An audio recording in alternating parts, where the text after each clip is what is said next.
Hello and welcome to UC Today. My name is Kristian McCann and today's session is a wrap up on the Comms VNext 2025 conference. Just to recap, Comms VNext is a community-led conference focusing solely on the Microsoft UC and Teams collaboration products.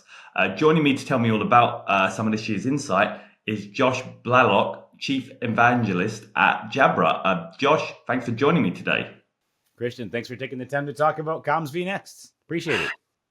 Well, maybe we should start from the beginning. What were some of the dominant themes and discussions had at this year's Comms VNext? Yeah, so building on what you just said about the focus of the event, right? Traditionally, it was born from a place of extreme focus on unified communications in the Microsoft ecosystem. And that has begun to slightly evolve over the last few years as we've seen the way Microsoft approaches products not just be, oh, here's your email, oh, here's your UC, here's your SharePoint. You're starting to see a lot more blending, right? And so we're having some overlapping themes as each year builds on each other a bit. We still try to maintain that focus, but obviously there's no space in the Microsoft ecosystem that is safe from the sprawl of Copilot. And so that is clearly something that came out in the theme this year. We had a lot of sessions that, while they maintained their roots in the Teams world and the UC world, a lot of them were pretty Copilot heavy, but especially on skill building in those areas. And that's something that Comms VNext prides itself on, is that, yes, there are a couple level 200 sessions when it comes to somewhat introductory concepts, but mostly we're talking level 3, level 4 sessions. The people that are speaking, they're subject matter experts truly in their space. They are diving deep. They're sharing real world experiences. They're doing demos in real time, the good, bad, and the ugly. And so it's really a place where you can go and learn and bring those concepts out. And so we saw a lot of management themes for Microsoft Teams, some governance topics, some security topics, all related to managing your Teams environment, your devices. But we also saw a lot of leveling up, skilling up, and real world use cases for Copilot in that whole realm. Okay, excellent. Well, that covers a lot of what I want to talk about next. But you talk about this evolution of not only Comms VNext, but also it's working with Microsoft Teams. I was wondering what other innovations or new approaches to Microsoft Teams and the broader Microsoft UC ecosystem were highlighted by speakers and the attendees. You mentioned security, some Copilot. Is there any large themes that you really felt that the conference was coalescing around? And I think that being able to speak on governance and security to these topics is always a safe place for speakers who are specialized there, because as the platform evolves, as the use cases evolve, as Copilot gets new capabilities, your security targets, your governance targets are always moving. So you need experts that are staying on top of that can impart what's the newest, what's the latest, what are the things that, okay, maybe you got mostly caught up. Well, guess what? Everything's changed quite a bit in this area. Let's talk about how to lock that down, how to govern it. And so those are always topics that I feel like you're always going to have a safe place in talking to them, speaking to them. But going beyond that, you've got, when it comes to Copilot, when it comes to the things that were being taught there, that is obviously the world of AI feels like every day there's new announcements, there's the next level of advancement, there's every company trying to one up itself out there. Copilot, AI within the Microsoft Teams world is no different. It is moving at rapid pace. And so a lot of these sessions, I think, help to break some of that down a bit, help to make it a little bit more digestible for those out there. But again, it goes back to giving real world, hands-on, here's how you're going to manage this new capability. In the Teams world, with some of these AI innovations, we see things like you've got meeting transcripts that are now no longer just meeting transcripts. They're used by Copilot to give you actions afterwards, to give summaries of the event, to create meaningful workflows during and after and before the meeting, that whether or not you're present, you can use them as a person that is a person of interest for that meeting to continue to collaborate with these people and yourself to stay organized and to move forward. And so I think a lot of the sessions brought forward those concepts and how to maximize your efficiency in those ways. So it was kind of cool to see all that come to life, to hear those topics being brought to us as organizers, and it's easy to approve those and say, this is absolutely relevant. People care about this. That's going to make a good session. And I think it did. It was great to see really good attendance in the seats, even up to the end of the conference, even up to, the last few sessions of the day when the expo floor has been torn down and it's nothing but sessions. People are still there. Seats are still being filled. It's still good engagement. So that was neat to see. Excellent. You mentioning AI. I was wondering, was there any sort of lively debates or contention points around AI? Because obviously the industry is very focused on AI, but some people are now starting to question like where the ROI is coming from and what are the actual realized applications. So I was wondering, what did you hear about that at the conference?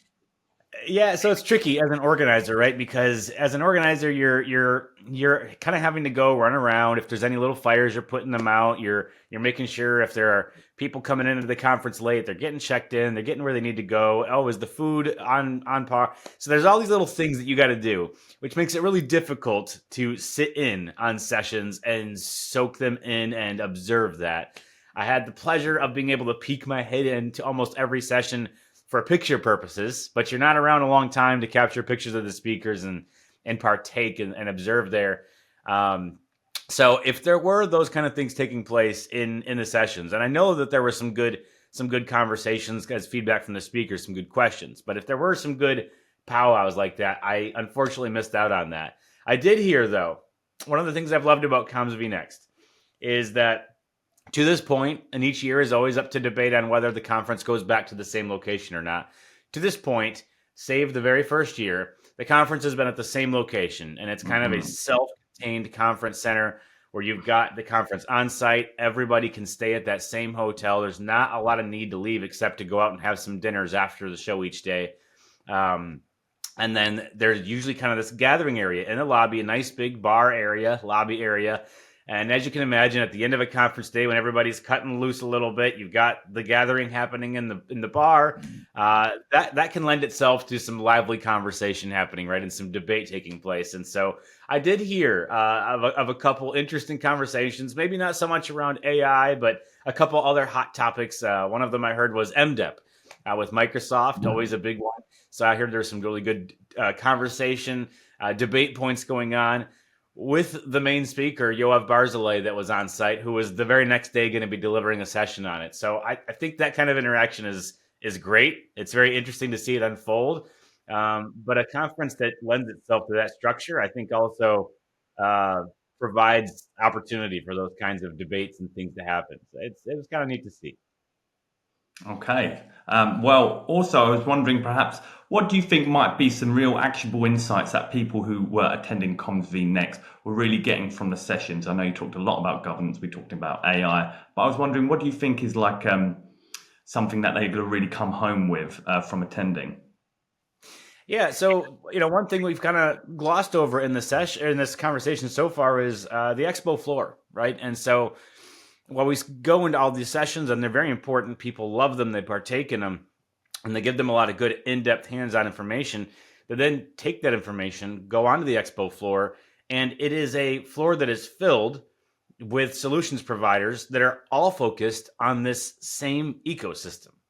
So when you think about wandering an expo floor at other conferences, it's usually a much broader scope for that conference. It's not usually so laser focused, and therefore you're walking by sponsor booths that, for the most part, not relevant to me, maybe relevant to me. Oh yeah, okay, that one is relevant to me, not relevant to me. When that happens, it's like no matter which direction you turn on an expo floor, someone is providing a solution that is likely going to fit somewhere into your strategy, what you're doing for your business or for your customers. And so I think a lot of the insights that people were able to take away were not just those actionable things from sessions about, I didn't think about how we need to be rolling out Copilot in this way in our meetings or in our environment, or wow, we completely missed over that in our security analysis. We probably should go back and do that. But they also get to walk away saying, I didn't know that this manufacturer was providing this device solution or that it worked in that way. Now I've got that. Also, we've got a few options from looking around that floor. Let's take those back and kind of go back to the drawing board on how we do devices or how we deal with our E911 solution. other emergency paging type systems. We had some really cool displays on the floor this year. And I think that gives people insights into things that they probably need to implement or think about implementing, but haven't yet gone there, or just didn't really know where to turn on the big wide web, right? There's a lot of information there hitting you when you go type something into a search bar. But when you're plopped onto an expo floor where all the meaningful, relevant stuff is right there in front of you, it's a lot easier to get right what you need, talk to the people that know what they're talking about in that space, and walk away with a lot of things to take back to your team for actionable insights. So that's kind of what I think was important to people that come to Comms VNext, is that laser focus for those actionable insights, not just in sessions, but on the expo floor, and ultimately in the networking element too, with everybody that they can possibly turn around and talk to at an event. Every single one of them is relevant to what they do, and therefore good conversations, meaningful conversations with actionable insights are happening throughout the entire 2 days you're there. Okay, excellent. Well, so lastly, a double question is, looking ahead, what challenges do you think will shape the UC sphere based over the next year, based on the conversations at Comms VNext? And secondly, you mentioned that Comms VNext has been attending this same venue for a long time. Will there in the future perhaps be a move of venue like we've seen with Enterprise Connect? Yeah, that's a good question. Both good questions. I think that's a more broad answer to the first one. The challenges in the coming year. I think UC, like most other spaces, is having to really grapple with what is happening with AI. And everyone says, "Oh, well, this year is the year of agentic AI." Yes, and we saw a lot of that in the keynote at Comms VNext. But people are moving so fast. They're like, "That's this year. What's next year?" People are already starting to talk about what's next year means. How is this going to evolve the platform, and how do they future-proof? It's so hard to future-proof something when it keeps changing so rapidly. So I think that's going to be one of the main challenges that companies have to grapple with as they move forward in the UC space. One of the other ones is the changing physical real estate conversation as it applies to return to office mandates. That has implications for not just the platform people use, but very largely for the devices strategy that people use. And that plays right into your UC strategy.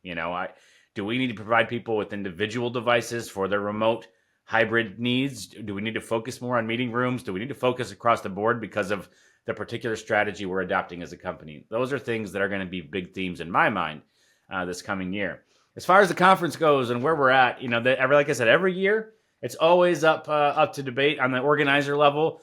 Do we stay here? Do we not? The one big thing about where we're currently at is there is a cap, right, to how many people we can have there. It's a great all-inclusive area, but if we were to grow by another 25% or so, we'd start to be bumping that limit. And of course, we have our eyes on trying to hit that growth mark at some point. So we do explore other venues each year. We kind of talk through that, look into those things. So the possibility is always on the table. But we haven't really strayed from the main city venue in terms of where we've considered. So Denver should stay in focus.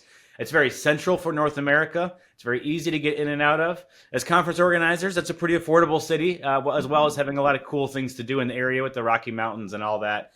For those of our friends that come across the pond, they always like to be able to see what's in the area, what's new. And so it's a good spot. We should stay there, but and while we've loved the staff at the current location, they've been super helpful, not just to us, but to every sponsor and every attendee. Again, there are growth limits there. So we have some debating to do. We have some post-mortem conversation to have as organizers, and time will tell. But we really are hoping to get our date secured much earlier this year and get that news out there much earlier. So to those that want to attend and want to get that on your radar much earlier, stay tuned. Information should be there relatively quickly. All right, a lot to look forward to. Josh, thanks very much for taking the time to speak to us today. Thank you, Kristian. Much appreciated. And thank you to the audience for watching. If you enjoyed it, don't forget to like and subscribe to our page so you can stay updated with all our latest videos. See you next time.